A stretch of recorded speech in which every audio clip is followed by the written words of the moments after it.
We've got something unique at Stebonheath School. A gentleman turned up one afternoon and said that Welsh Water wanted to do some work on the school. I asked what sort of work, and they said, well, about £500,000 worth is an alternative method of reducing flooding. Currently, 10,000 cubic metres are falling on site, and we're hoping to reduce that by half. Well, the playground is actually designed to hold water in the swale underground.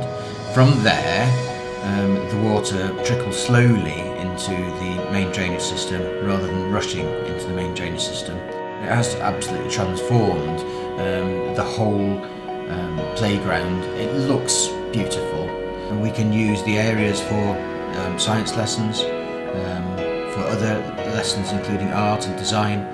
We now have a beautiful outdoor classroom that we can use as well. On top of that, the planters, the big planters around the school look beautiful as well.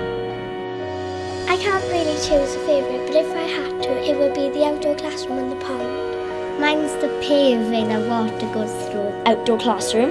Before the swale was there was flooding all around where the swale was.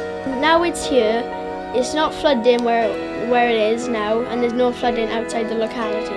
The children now have something they can be proud of, and they are proud of it as well. It used to be dull, but now it's got loads of colour to it. It looks much better, and plus it's stopping flooding as well. So.